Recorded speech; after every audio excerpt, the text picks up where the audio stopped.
சிவகங்கை மாவட்டம் பச்சேரி அருகே கரும்பு வயலில் அரசு பேருந்து கவிழ்ந்து விபத்துக்குள்ளானதில் ஓட்டுநர் உட்பட 10க்கும் மேற்பட்டோர் காயமடைந்து உள்ளனர். இதுகுறித்த கூடுதல் தகவலை செய்தியாளர் சுந்தர் வழங்கிட கேட்கலாம். சுந்தர், வணக்கம். இந்த விபத்திற்கான காரணம் என்ன? விவரங்களை பதிவு செய்யலாம்.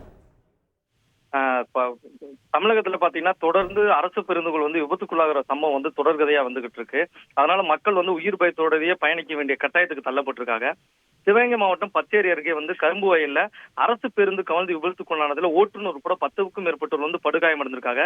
மதுரை பெரியார் பஸ் நிலையத்திலிருந்து சிவகங்கை மாவட்டம் வேம்பத்தூர் சென்ற அரசு பேருந்து ஸ்டேரிங் எண்டு கட்டாகி பச்சேரி கிராமத்துல அருகே இருக்கிற கரும்பு வயல்ல கவிழ்ந்து விபத்துக்குள்ளானது.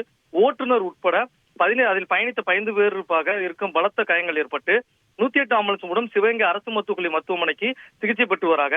அரசு பேருந்துகள் முறையாக பராமரிப்பு இருக்காம இருப்பதே இது போன்ற விபத்துக்குள்ள தொடர்கதையாயிட்டு இருக்கு. அரசு உடனே கவனத்தில் கொண்டு இது போன்ற பேருந்துகளை முறையாக பராமரிக்க வேண்டும் என்பது சமூக ஆர்வலர்களின் கருத்தா இருக்கு. சிவகங்கை மாவட்டத்தில் நேற்று தான் சிவகங்கை அருகே இருக்கிற 2 பேருந்துகள் அடுத்தடுத்து ஸ்டேரிங் கட்டாயும் 2 பேருந்துகள் தாமதமாயிருக்கு.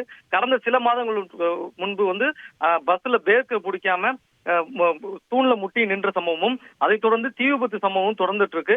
சிவகங்கை மாவட்டம். விவரங்களுக்கு நன்றி சுந்தர். செய்திகளை உடனுக்குடன் தெரிந்து கொள்ள உடனே சப்ஸ்கிரைப் பண்ணுங்க.